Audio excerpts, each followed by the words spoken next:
Et si demain, on effaçait tout? Le RSA, la retraite par répartition, la sécurité sociale, les allocations. Tout ce que l'État promet disparaît. Et à la place, 100 000 euros, versés en une fois le jour de tes 18 ans. Pas un centime de plus après. Folie? Utopie dangereuse? Ou peut-être la seule manière de redonner du pouvoir et de la responsabilité à une génération entière? Dans cette vidéo, je vais te présenter une idée radicale. Un pacte où tu reçois tout d'un coup et où tu n'attends plus rien de personne. Mais attention, ce choix, c'est la liberté absolue ou l'abîme. Le système est à bout. Regarde bien le modèle français aujourd'hui. C'est un système immense, tentaculaire, qu'on nous présente comme un rempart contre la précarité. Tu nais et déjà tu es inscrit dans un circuit où il faut cotiser, travailler, déclarer, payer, année par année. Tu verses une partie de ton salaire pour une promesse lointaine, la retraite. Mais cette retraite, elle est de plus en plus hypothétique. On te dit que l'argent sera là, qu'il suffit de faire confiance. Pourtant, à chaque réforme, on recule l'âge de départ. On rabote les droits. On t'explique qu'il faut se serrer la ceinture encore. Et pendant ce temps, on te propose des aides, des allocations, des dispositifs compliqués qui changent tout le temps, des formulaires interminables, des justificatifs à fournir, des contrôles permanents, un simple retard de dossier et tu perds tout. Tu finis par comprendre que ces aides, ce n'est pas la liberté, c'est une dépendance, une laisse invisible. On a créé un État obèse, méfiant, bureaucratique, un État qui ne te fait plus confiance, qui te soupçonne de fraude par défaut, qui veut tout vérifier, tout encadrer, tout normer. Et malgré cet océan d'argent public, plus de 750 milliards d'euros chaque année, la plus grosse dépense sociale d'Europe. Les résultats sont minables. La pauvreté progresse, les inégalités ne reculent pas, les jeunes n'arrivent plus à se loger, ni à se projeter. On prétend redistribuer, mais on n'élève plus personne. On ne donne ni autonomie, ni ambition, juste un filet de sécurité et la certitude que tu devras y rester coincé. Alors, le pacte de l'indépendance. Imagine un autre contrat social, un pacte totalement nouveau, qui prend le contre-pied de tout ce que tu as connu. Pas un filet qui te maintient en vie sans jamais t'émanciper. Pas une succession d'aides conditionnées à ton obéissance. Un contrat simple, clair et assumé. À ta majorité, à 18 ans, l'État te verse 100 000 euros. Pas comme un chèque en blanc à dépenser n'importe comment. Pas comme une loterie hasardeuse. C'est ce qu'on appelle le capital de dignité. Un tremplin conçu pour te permettre de rompre une fois pour toutes avec la dépendance. Plus besoin de RSA, plus besoin des APL, plus de retraite par répartition à espérer comme un miracle, plus de chômage indemnisé qui te condamne à l'inactivité. Avec ce capital, tu es enfin propriétaire de ton destin. Tu choisis ce que tu veux construire. Mais il y a des règles, des étapes, des preuves de ta volonté d'avancer. Le versement n'est pas immédiat ni intégral. 25 000 euros à 18 ans, de quoi démarrer un projet, te former, voyager, te loger. 25 000 euros à 21 ans, mais seulement si tu montres que tu progresses. Études, activités, création d'entreprise, apprentissage. Pas de contrôle tatillon, juste une preuve que tu n'es pas immobile. Enfin, 50 000 euros à 25 ans, la plus grande part, un vrai levier, mais uniquement si tu prouves que ton projet est sérieux et viable, qu'il ne s'agit pas d'un caprice, mais d'un chemin vers ton autonomie réelle. C'est un pacte exigeant, parce qu'il fait reposer la réussite sur toi. Et si tu as le choix, 2 parcours, 2 philosophies de vie. Solidarité, tu refuses le capital de dignité, tu restes dans le système actuel, tu conserves les aides, la retraite par répartition, les allocations, tu continues à dépendre, c'est ton droit. Liberté, tu acceptes ce pacte, tu tournes la page, tu renonces à l'ancien modèle et tu deviens pleinement responsable de toi-même. Plus d'excuses, plus de plaintes possibles, juste toi, ton projet et 100 000 euros comme carburant. Éduquer pour responsabiliser. Mais soyons honnêtes, donner 100 000 euros à chaque jeune, ce n'est pas seulement un pari ambitieux, c'est un risque monumental, parce que tout le monde ne saura pas quoi faire. Certains vont tout claquer en quelques mois, dans une voiture hors de prix, des vêtements de luxe, des fêtes. Puis quand l'argent sera parti, Ils reviendront frapper à la porte du système qu'ils ont quitté. D'autres tomberont dans les pièges les plus classiques. Les arnaques en ligne, les faux placements, les promesses de rendement mirifiques. Et certains se feront manipuler par des proches, des mentors, des réseaux qui flaireront l'aubaine. C'est pour ça qu'un tel pacte ne peut pas exister sans une préparation solide. La clé, c'est l'éducation. Pas l'éducation abstraite et moralisatrice qu'on enseigne aujourd'hui. Pas de discours creux sur la citoyenneté ou les valeurs républicaines. Une formation concrète, utile. Une formation qui te donne les codes de l'indépendance. Premièrement, la gestion budgétaire. Comment on fait un budget? Comment on anticipe les imprévus? Comment on évite le surendettement? Ensuite, l'investissement, savoir où placer. Comprendre la différence entre un actif et une dépense. Apprendre à faire fructifier son capital au lieu de le dilapider. Le droit, connaître tes obligations. Éviter de signer n'importe quoi. Protéger ton patrimoine. L'entrepreneuriat, apprendre à créer, monter un projet, se débrouiller sans attendre de l'État. Et cette formation, elle ne commence pas à 18 ans. Le jour où tu reçois l'argent, elle est intégrée dès le lycée. Obligatoire, accessible à tous, parce que la liberté, ça se prépare. Pas de diplôme validant ses compétences, pas de capital. C'est la règle. Parce qu'on ne te donne pas 100 000 € pour jouer à la roulette russe. On te les confie, à condition que tu prouves que tu es prêt à être libre. Est-ce économiquement viable? Alors forcément, tu te poses la question. Est-ce qu'un pays comme la France peut vraiment financer une idée pareille? Est-ce que c'est pas juste une utopie hors de prix, bonne à flatter l'opinion publique, mais impossible à mettre en œuvre? Alors, regarde les chiffres. Le calcul est limpide. Chaque année, environ 750 000 jeunes atteignent la majorité. Si on leur attribue 100 000 € chacun, cela représente 75 milliards d'euros par an. Sur le papier, c'est une somme colossale. Mais maintenant, compare-la aux dépenses réelles du système social actuel. Chaque année, la France dépense 40 milliards d'euros pour le RSA et les APL. Des aides qui entretiennent la précarité, puisqu'elles ne la résolvent.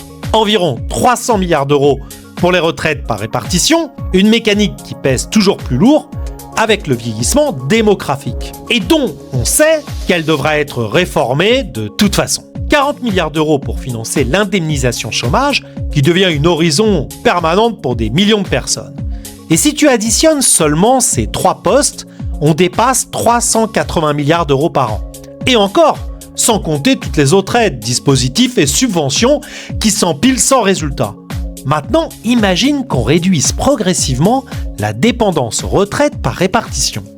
Puisqu'une génération aura pu constituer son propre capital, imagine qu'on supprime totalement le RSA et les APL pour ceux qui choisissent le pacte de l'indépendance. Imagine qu'on réduise la facture du chômage, puisque des milliers de jeunes, dès leurs 20 ans, auront les moyens de créer, investir et de prendre le risque. Résultat, c'est finançable. On n'est pas dans le fantasme, mais dans le rééquilibrage. C'est rentable à long terme, parce qu'un jeune qui dispose d'un capital, qui sait le gérer, qui avance, c'est un citoyen qui crée de la valeur et qui consomme, qui investit, qui paie des impôts et qui contribue à la collectivité autrement qu'en recevant des aides. On peut continuer à injecter des centaines de milliards d'euros dans un système qui produit la défiance et la stagnation, ou miser sur un modèle radical, celui qui fait le pari de la liberté et de la responsabilité individuelle. Les objections et les critiques. Quand on parle de verser 100 000 € à chaque jeune, les critiques fusent immédiatement. Certains disent que c'est de la folie irresponsable, d'autres que c'est une utopie libérale déguisée. Voici les principales objections que tu entendras. Objection numéro 1. Les inégalités vont exploser. Si on donne la même somme à tout le monde, les plus débrouillards vont s'enrichir, les plus vulnérables vont tout perdre. C'est vrai, certains jeunes investiront intelligemment pendant que d'autres gaspilleront. Mais c'est justement pour ça que le pacte prévoit une formation obligatoire, des versements progressifs et conditionnés, un accompagnement personnalisé. Le but n'est pas de abolir les différences de talent ou de motivation. Le but, c'est de remplacer l'égalité artificielle des allocations par une égalité des chances réelles. Parce qu'aujourd'hui, celui qui naît dans un foyer pauvre et reçoit le RSA a très peu d'espoir de s'en extraire. Demain, il pourra au moins tenter sa chance avec un capital qu'aucune génération avant lui n'a eu. Objectif numéro 2. tout le monde va partir vivre à Bali ou acheter des Tesla. C'est une peur récurrente. L'idée que 750 000 jeunes vont claquer leur argent en 3 mois.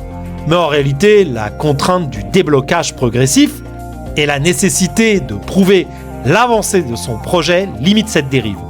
Tu veux retirer les 50 000 derniers euros? Prouve que tu es en formation, que tu lances une activité ou que tu construis ton autonomie. Celui qui refuse cet effort peut rester dans le système classique. Il garde ses droits et ses limites. Objection numéro 3. Ce n'est pas juste pour ceux qui ont déjà travaillé et cotisé.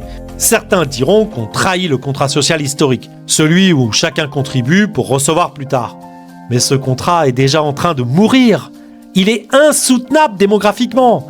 Il ne crée plus de confiance ni de mobilité sociale. Ce modèle ne remplace pas l'ancien pour tout le monde. Il ouvre un choix. Ceux qui veulent rester dans l'ancien système peuvent le faire. Ceux qui préfèrent l'indépendance peuvent l'assumer. Objection numéro 4. C'est un pari trop risqué. C'est vrai, le risque existe. On parle d'un basculement complet de philosophie politique. Passer de l'assistance perpétuelle à la responsabilisation massive. Mais regarde bien, aujourd'hui, malgré des dépenses sociales parmi les plus élevées du monde, la pauvreté progresse.